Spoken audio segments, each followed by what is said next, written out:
होते हैं एक दूसरे के इनवर्सली, जाहिर सी बात है। अगर तुम लेफ्ट पढ़ लेना, पढ़ाना होगा तो बता देना, मैं पढ़ा दूंगा, नहीं समझ आएगा।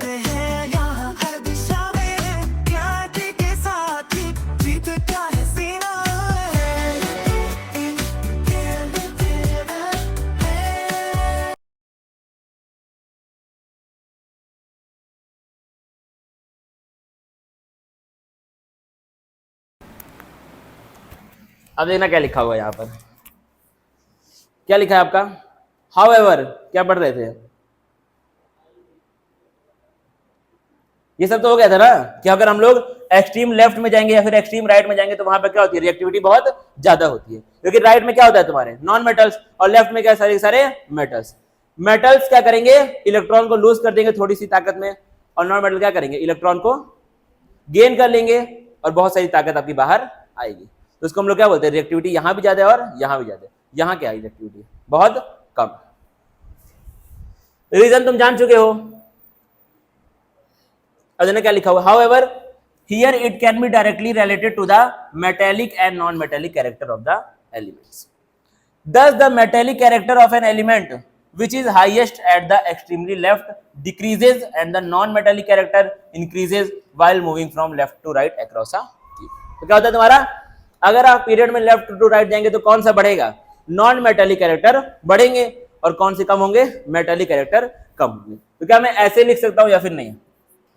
NMC का मतलब क्या है, नॉन मेटेलिक कैरेक्टर। MC का मतलब क्या है, मेटेलिक कैरेक्टर। दोनों क्या होते हैं, एक दूसरे के इनवर्सली प्रोपोर्शनल। जाहिर सी बात है, अगर तुम लेफ्ट टू राइट जाओगे तो कौन मिलते हैं, नॉन मेटल्स मिलते हैं। तो अगर आप पीरियोडिक टेबल में लेफ्ट टू राइट जाएंगे तो क्या होंगे, नॉन मेटेलिक कैरेक्टर बढ़ेंगे, और अपोजिट जाएंगे तो क्या होंगे, मेटेलिक कैरेक्टर बढ़ेंगे।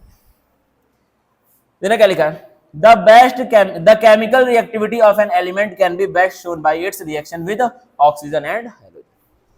अगर किसी भी एलिमेंट की रिएक्टिविटी आपको चेक करनी है तो क्या करो, उसको या तो हेलोजन के साथ रिएक्ट कर दो या फिर ऑक्सीजन के साथ रिएक्ट करा दो। देखना, here we shall consider the reaction of the element with oxygen. क्या कर रहे हैं, ऑक्सीजन के साथ एलिमेंट्स को रिएक्ट करा के देख रहे हैं।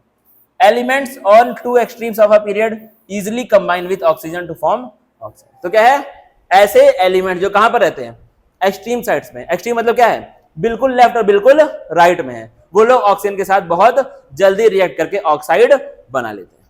अगर कहीं पे लिखा हुआ है ऑक्साइड आयन तो इसका मतलब क्या होगा, O के ऊपर 2 माइनस, ये वो ना ऑक्साइड का मतलब ये होता है O के ऊपर क्या है, 2 माइनस है। देखना बड़े ध्यान से, the normal oxide found by the elements on extreme left is Na2। अच्छा, एक्सट्रीम लेफ्ट पे कौन है, मेटल्स है। कौन है, मेटल्स है। तो मेटल्स की जो ऑक्साइड होती है वो कैसी होती है, बेसिक होती है। मेटल्स की ऑक्साइड क्या होती है, बेसिक होती है। तो अगर आप लेफ्ट की तरफ जाएंगे तो आपको सारी की सारी बेसिक ऑक्साइड मिलेंगी। क्या मिलेंगी, सारी की सारी बेसिक ऑक्साइड मिलेंगी। क्योंकि मेटल जो भी ऑक्साइड बनाएगा वो क्या होती है, जनरली बेसिक होती है। जनरली मैं बोल रहा हूँ, सारी की सारी नहीं, जनरली बेसिक होती है 90%। Whereas that formed by the element on extreme right is the most acidic Cl2O। तो क्या है, अगर आप राइट में जाएंगे तो कौन मिलेंगे, नॉन मेटल्स। तो नॉन मेटल्स की ऑक्साइड क्या होती है, बेसिक होती है, क्या एसिडिक होती है, सॉरी। इसको लिख लो वहीं पर साइड में, एनसीईआरटी के ऊपर लिख दो, मेटल की ऑक्साइड क्या होती है, बेसिक, और नॉन मेटल क्या होती है, एसिडिक। लिख लो भाई, जल्दी जल्दी लिख दो।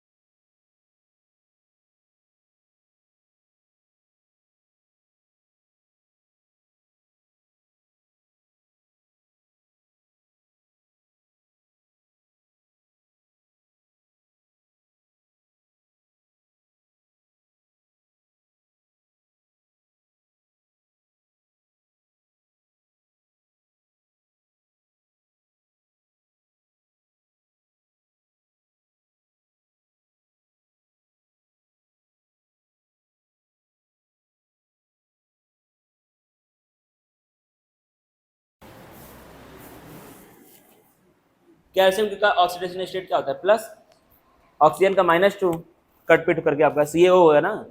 अभी मैंने क्या बोला था, Ca2O बोला था। अब देखना फिर क्या लिखा है, देखना भाई, oxides of elements in the centre are amphoteric. तो क्या है, एक्सट्रीम लेफ्ट वाली क्या है तुम्हारी बेसिक, राइट वाली क्या है एसिडिक, और जो बीच में है वो क्या होती है एम्फोटेरिक, मतलब एसिडिक और बेसिक दोनों, नाइदर एसिड नॉर बेसिक, जो दोनों का दे, कुछ उसमें प्रॉपर्टीज क्या हो एसिड की हो और कुछ किसकी हो बेस की। एग्जाम्पल तुमसे पूछेगा Al2O3, AH2O3 या फिर न्यूट्रल, ये न्यूट्रल तो तीनों बहुत इंपॉर्टेंट है, ये न्यूट्रल का नाम आप बार बार सुनेंगे, तो इनको तो आपको रट लेना है, CONO और N2O, इसको तो लिख लो भाई, न्यूट्रल ऑक्साइड हाईलाइट कर लो एनसीईआरटी में से, स्टार मार्क, न्यूट्रल ऑक्साइड तीन ही होती हैं पूरे सिलेबस में, तीन ही है, बार बार ये लोग यूज होंगी।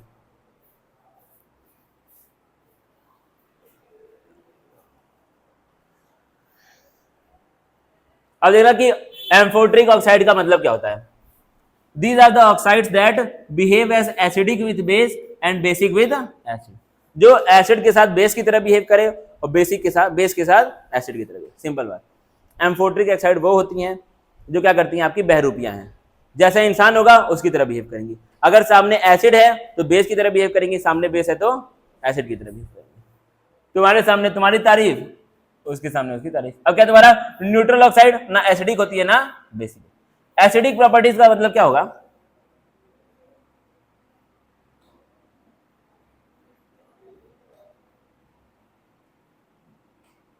अरे एसिड और बेस कैसे पहचानते हैं यार, इंडिकेटर। पीएच क्या होता है, अगर मान के चलो पीएच स्केल की बात करें तो एसिड का पीएच क्या होगा, बेस का, और न्यूट्रल ऑक्साइड का देना भी क्या लिखा है, एमंग ट्रांजिशन मेटल्स, मतलब कौन सा 3D सीरीज के, 3D सीरीज में कौन कौन आता है, 3D series scandium, titanium, vanadium.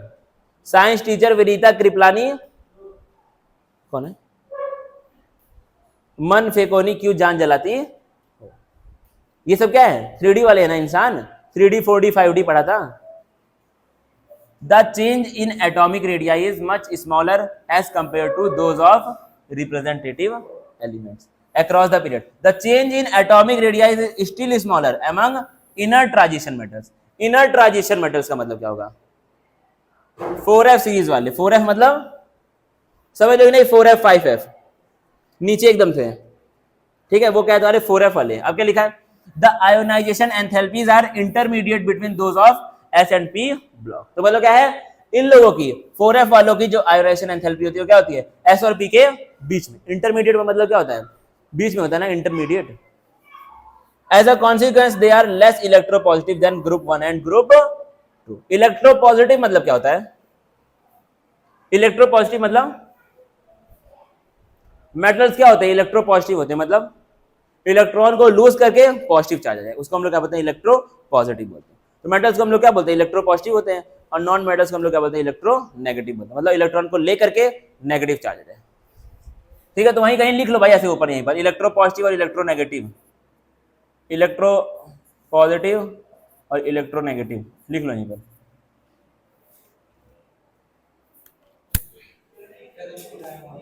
क्या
सभी लोग पार्टिसिपेट करो, सभी को आना है भाई इसमें।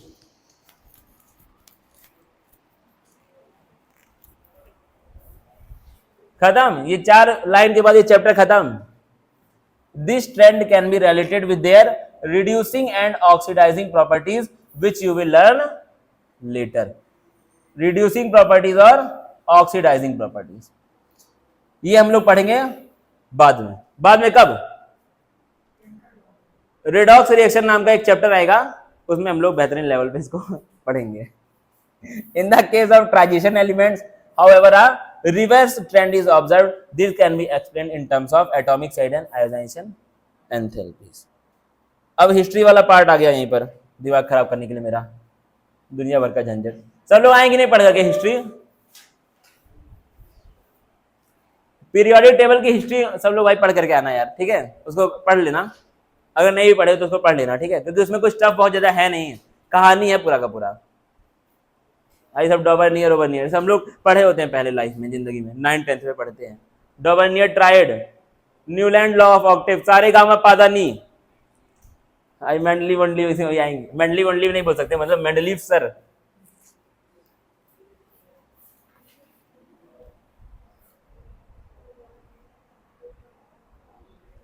सारे गामा, यही सब है तुम्हारा ट्रायड राइड। एक बार पढ़ करके आना, ठीक है? इसको थोड़ा टाइम बता दो भाई कितना हो रहा है, चैप्टर पूरा हो गया। अब कल से हम क्या स्टार्ट करेंगे, हमारा केमिकल बॉन्डिंग नाम का चैप्टर मैं कल शुरू कर दूंगा। एक बार पढ़ करके आना, अगर किसी को डाउट होगा तो मुझसे पूछ लेना, ठीक है? और अगर नहीं होगा डाउट तो क्या दिक्कत है?